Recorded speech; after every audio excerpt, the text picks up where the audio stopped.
তোমরা অসুস্থদেরকে চিকিৎসা করো কিসের মাধ্যমে? বিসাদাকা, সাদাকার মাধ্যমে। প্রিয় ভাইয়েরা আমার, তাহলে আমরা যদি দুনিয়াতে 1 টাকাও আল্লাহর রাস্তায় সাদাকা করি, এর বদলা আল্লাহ দুনিয়াতেও দিবেন, আখিরাতেও দিবেন। এর মাধ্যমে আরো শাজিমের পর একটা ছায়া আমাদেরকে আল্লাহ দান করবেন। এর মাধ্যমে আল্লাহর ক্রোধ, আল্লাহর আযাব থেকে আল্লাহ আমাদেরকে হেফাজত করবেন। এর মাধ্যমে অনিষ্টকর মৃত্যু থেকে আল্লাহ আমাদেরকে হেফাজত করবেন। এর মাধ্যমে আল্লাহ আমাদেরকে সুস্থতার জিন্দেগি দান করবেন। আল্লাহ আমাদের সকলকে যে কথাগুলো বললাম সেই কথাগুলোর উপর আমাকে আপনাকে সকলকে আমল করার তৌফিক দান করেন।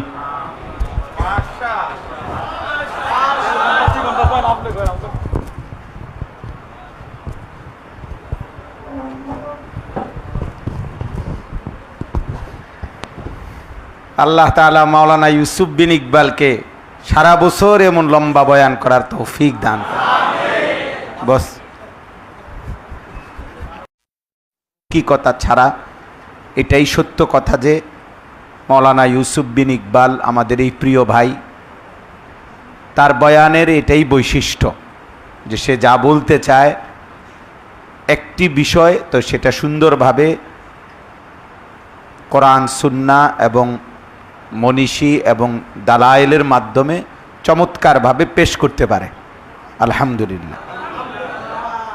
আমাদের বাংলাদেশে ইদানিংকালে আলহামদুলিল্লাহ আল্লামা মুফতি আরিফ বিন হাবিব সাহেব থেকে শুরু করে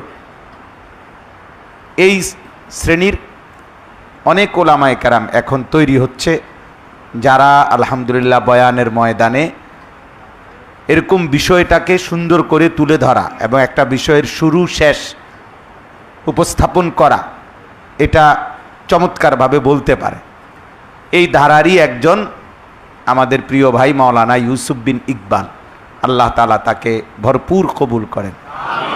শায়েখ দামাত বারাকাতুহুমের অনেক মহব্বত, অনেক দোয়া, অনেক আন্তরিকতা তার প্রতি। আল্লাহ তাআলা শায়েখের এই ভালোবাসার কদর করারও তৌফিক দান করেন। মূলত আসলে দীর্ঘদিন যাবৎ এমনও বয়ান সমাজের মধ্যে চলমান ছিল যেখানে বক্তা সাহেব একটা ঘটনা থেকে আরও 10টা ঘটনায় গিয়া 1-1.5 ঘন্টা পরে উনি নিজেই জিজ্ঞাসা করে যে কই থেকে জানি বলতেছিলাম। এখন আপনারই যেহেতু মনে নাই, তা আমনের শ্রোতা যে কি অবস্থা, আমনের যেহেতু এই ডক, তা শ্রোতার হালাত কি এটা তো বুঝাই যায়। এই জন্য উনি নিজেই বলতে পারতেছে না কোথা থেকে কোথায় চলে গেছে। ইরান তুরান শেষ করে এখন আর উনি নিজ জায়গায় ফিরাইতে পারতেছে না, সব হারাই ফেলছে, এলোমেলো করে ফেলছে। আল্লাহ তাআলা আমাদেরকে দিন বুঝার মানার তৌফিক দান করেন।